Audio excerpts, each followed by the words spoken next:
Okay, so I'm going for a little walk. I ate a little bit, so I'm walking it off. Because you know what? I lost some weight, not on purpose, but now it's like, I want to make sure it doesn't come back like that, because I'm kind of happy that I lost weight like that. Not that I was big in the first place, but then I still lost more weight. But that's not the point of this conversation I'm about to have. It's kind of about to be a part 2 of selective breeding, but I'm not going to really talk about the breeding part because, to be quite honest, I don't care about, I really don't care about selective breeding, right? I can care less, right? But I want to say this.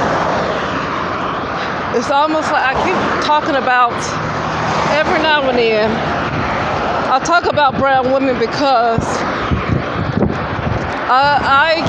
it's almost like I've been partially set free. Because I'm not going to say 100%, but I'm still working on 100%. Set free from being concerned about them. Well, actually, let me take this back. I'm not necessarily concerned about brown women at this point. I do still like to speak to brown women and stuff like that. But as far as the stuff that I keep seeing around the internet, things that happen to brown women, I don't get as upset as I used to be. And the reason why is because I know that nothing is going to be done about it.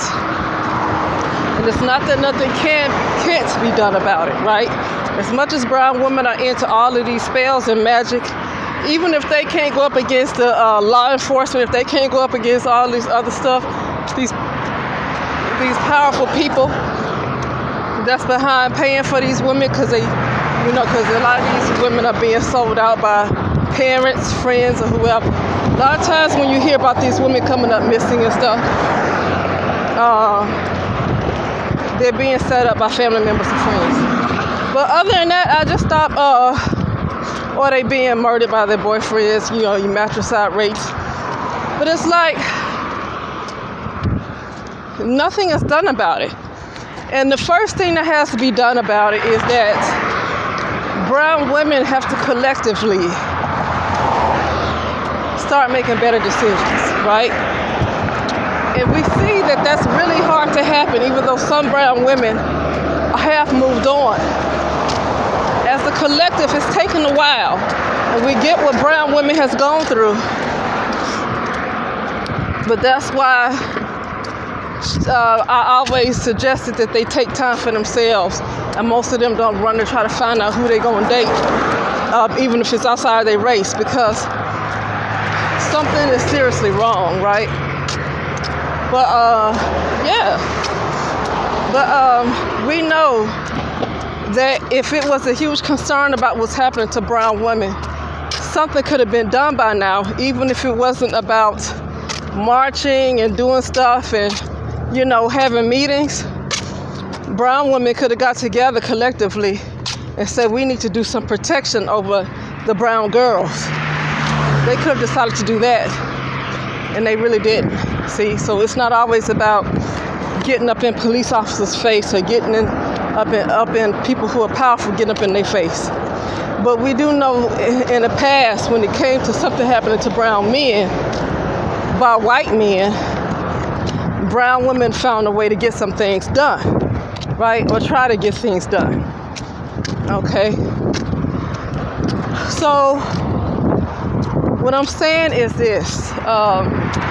Pay attention when people seem to not get it. Right? People are still putting the message out there to this day, and it's okay. I don't blame them for caring. But you have some brown women who still have hope, and that's good, because some brown women are getting a picture and they are listening, right? So not all hope is lost. But for the collective, what I would say to those brown women is that you're not going to get the collective to really listen to what you're saying or try to do better for themselves. when it comes to decisions that they make about who's best for them, right? That is something that's going to require inner work on their part. That's going to require inner work for them to realize their self-worth. And it's going to take the inner work for them to learn how to say no to people who are not good for them. Now, I even had to do that type of inner work on myself, and it wasn't necessarily about choosing boyfriends. It's just about family, right? And I think I'm gonna make another upload about that one later. Even when it comes to your mothers, sometimes brown women, their mothers or fathers, but mostly mothers in the brown community, are more toxic to them than other people in the brown community. Sometimes their mothers or the women in their life, the matriarchs in their lives, are the most toxic to them than maybe the men in their communities. So what I'm saying is that when you get a group of women who seem like they don't seem to get it, they don't seem to understand, and you showing them how dangerous it is for brown women. And I'm not saying some people can't help their location. They don't have a bunch of money on them. They can't get up and move. I'm not talking about stuff like that. I'm talking about how they just seem to like they just cannot understand. I used to watch Successful Ladies Live when that was the name of her channel.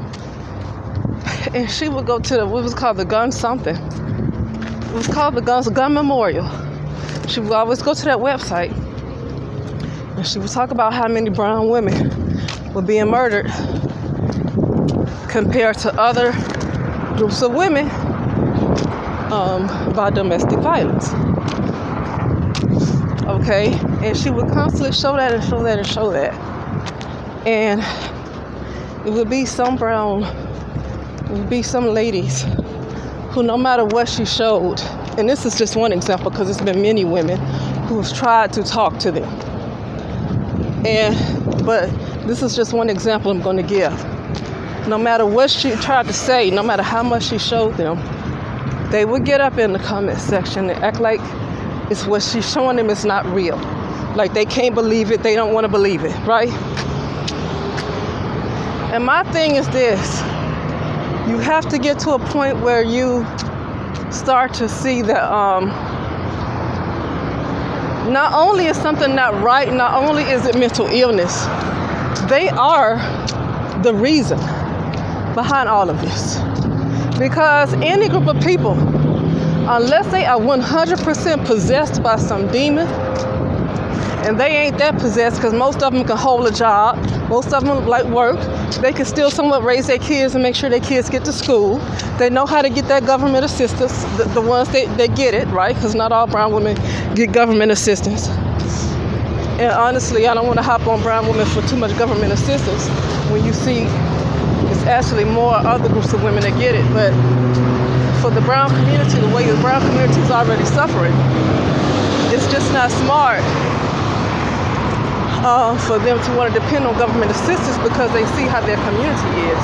That's the only criticism I have for them.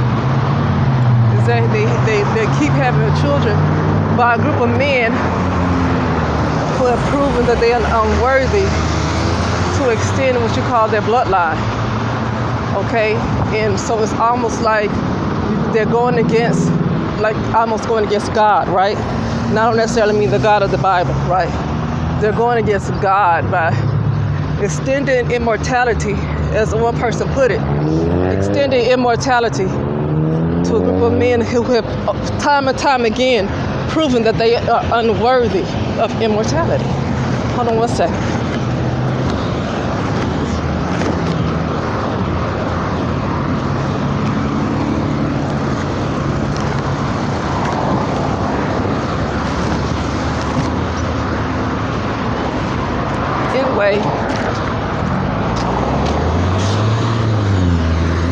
Anyway, it's not that they don't get it, okay? It's not that they don't get it. They get it. They can comprehend everything that you're saying, and they are not that possessed, and they are not that mentally ill. I'm not going to give them the excuse of being mentally ill. I'm not going to give them the excuse of being possessed. I'm not going to give them the excuse of being molested. I'm not going to give them the excuse of being raped. I'm not going to give them the excuse of being mistreated by their mothers or whatever community they come from. Sorry about that. Because the bottom line is that they know how to get what they want when they want it. They have enough sense to do that. They ain't so possessed that they don't know how to get money when they need it, right? They ain't so possessed that they can't get that assistance. They ain't so possessed that they don't know how to work a job. Be it that they might have terrible attitudes on their job, but that's a culture, right? Not necessarily spirit possession, but it's part of a culture. That bad attitude is not because she's a brown woman. It's because it's a culture. It's a very toxic culture that a lot of brown women are a part of. And that's why on the job they seem to have the most horrible attitudes, because it's culture, not because she's a brown woman. Because when I see brown women who for the most part have grew up in other neighborhoods, especially Caucasian neighborhoods, she don't have that same kind of nasty attitude.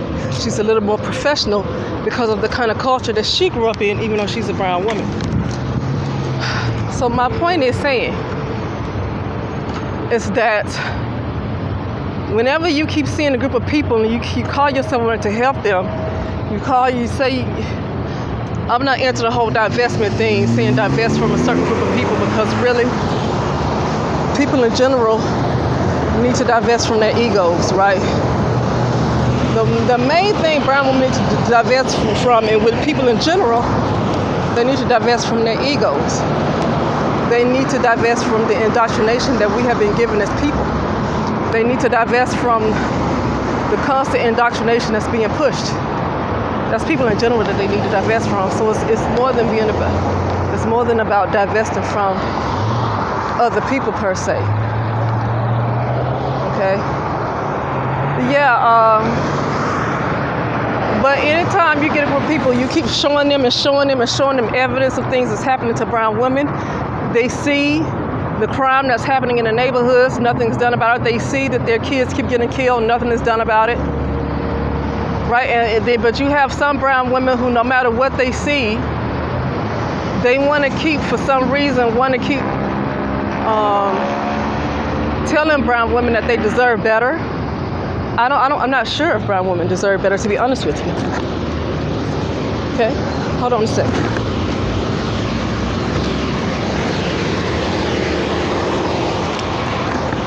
They deserve exactly what they decide to put up with. They deserve exactly what they gave birth to, and they gave birth to Blackistan. People like to say that white women is the mother of white supremacy, right? But for some reason, it's wrong to say that the brown women, or let's just call her black, I guess, because there are such thing as a black woman. Hold on a second. And I mean black as it was meant in a negative form, right? The way it was meant, it was given to brown people that turn black in a negative kind of way. Okay, it was meant to refer to them as nobodies. And that's why I don't keep calling myself that, right? It's absence of color. It means nothing. You can't claim nothing. You can't claim land. You can't claim no bloodline being called black. So that's why I don't hold on to nothing like that. I mean, if you can't claim nothing being called black, then just be called brown. Can't claim nothing with that either, but at least it's a color, you know. But anytime you see a group of women, well, no matter what you say to them, no matter how much you call yourself trying to help them, and I still see brown women wanting to reach out to brown women and trying to warn brown women and say, look, please, brown women, be careful. But they say black women, right? Say black women, please be careful out here. And it just seems like no matter what you show her, I mean, at this point, it's on mainstream media, the kind of danger that brown women are in their own community has made it to mainstream media. And this is not enough to convince her yet. Then now you see who the real problem in the community is, and it's not necessarily the brown men. Now you see who the problem is. She is not that slow. She ain't that possessed. She ain't that hooked. She ain't that much male identified. See, that's a bunch of excuses. She ain't that much male identified. I get that some people might say, well, I've been male identified and I was set free. So they want to have patience for a lot of these brown women because they feel like they were set free from being male identified. But you know you can't. You got to be careful, because this is what I have to tell myself. You got to be careful. Just because you were one way and you finally saw the light, you got to be careful constantly lending that sympathy to all women who purposely do stuff to really not only harm themselves, they harm their community, they harm their children. Can't lend that, be careful lending that same sympathy to them, because you might not be an evil, you might not be evil. Now you might not be a pushover, but you're not as evil as some of these other women really are. Like, they're really, really evil. And you might not be like that, so you can't just compare yourself to them, because you was one way and you made it out. So you want to be patient with all these women who really, they're the reason. I want to say they're 90% of the reason why the community continues to be the way it is. Okay, because they can stop. I mean, it's made it to mainstream media. Sorry, I hope you guys can hear me.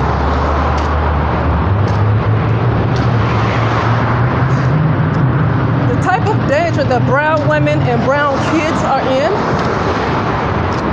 and the horrid toxicity of the brown community, the poverty, the warnings about how brown people would be at the, below the poverty line. The constant warnings given and they still don't care. That goes to show you that they really are the problem. They really are the problem. Okay? They're evil. I've said this before. They are evil. They're evil. Why would you see birthing kids in poverty is really you birthing them to be consumed, right? You birthing them to be a sacrifice. The time you birth these kids in poverty and put them in these neighborhoods where all this gangbanging is, and they keep getting killed like that, but yet they want to stop and march and wait for a brown male to get killed by some kind of white person.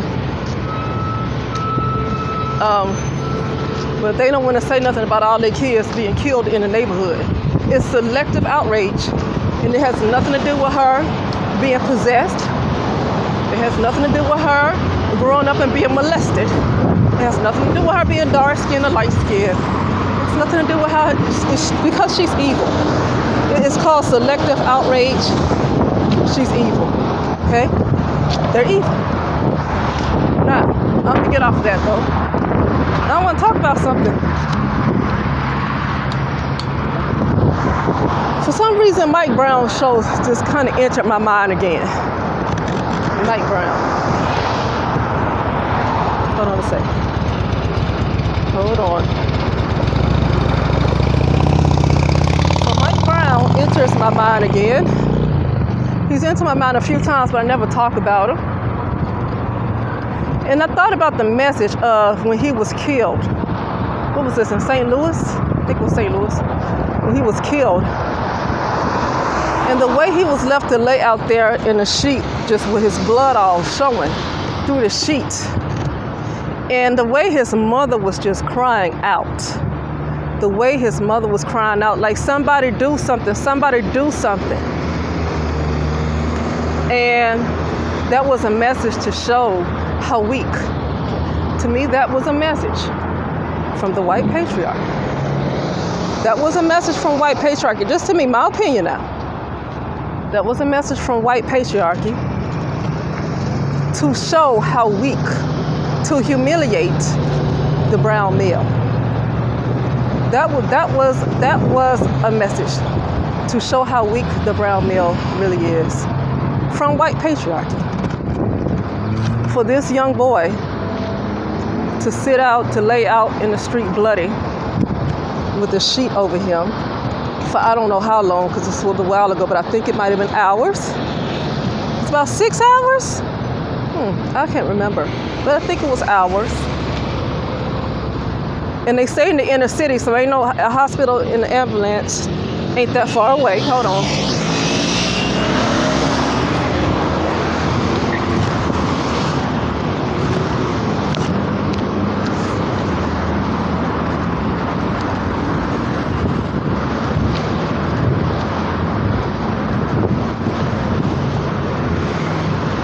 Sorry. But yeah, that was a message to show how weak the black male patriarchy was. It was humiliation for the black mother, because you had all those males standing around with a black male. See, the black community, I guess, is supposed to be caring about the black male, but it seemed like they were helpless when that black boy was laying out in the street bloody like that with a sheet covering him. You can still see the blood through the sheets. Why was the black community, why was that whole neighborhood so helpless? Why couldn't they come together and come up with a solution to get this bloody black male off the street that was just killed by a cop? Why couldn't all those people, but definitely the males, that was a humiliation for black mothers too. That she cried out for so long and cried and said, somebody do something. But you had all those males, and I'm not here to bang on the males, but I'm showing the message that was said out there. Hold on.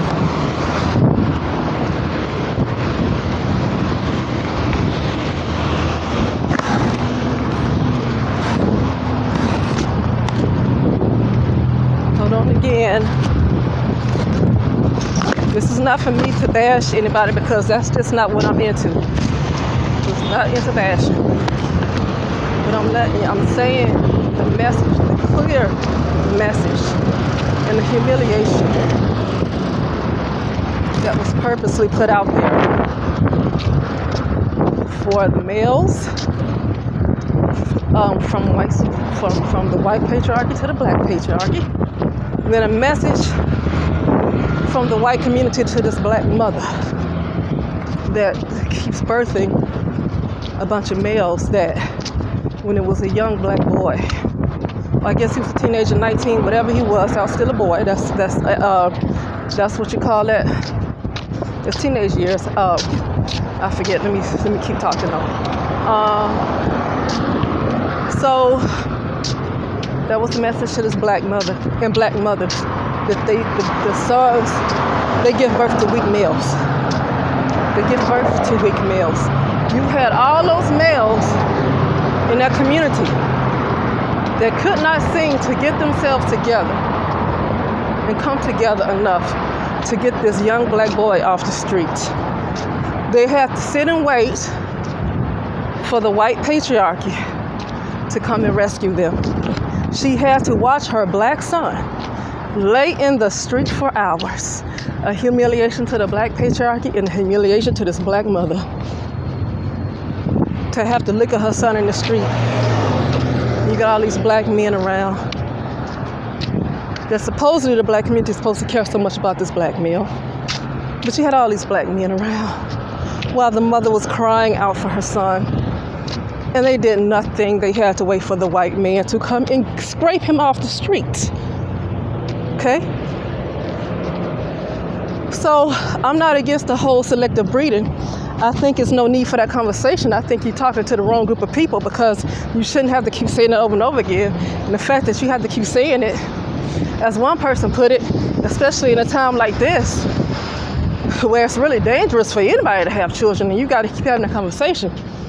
I think you're talking to a group of people who are really not alive, even though they seem like they're alive. And it's probably best to stop having that conversation, because it seems to go nowhere. Okay? But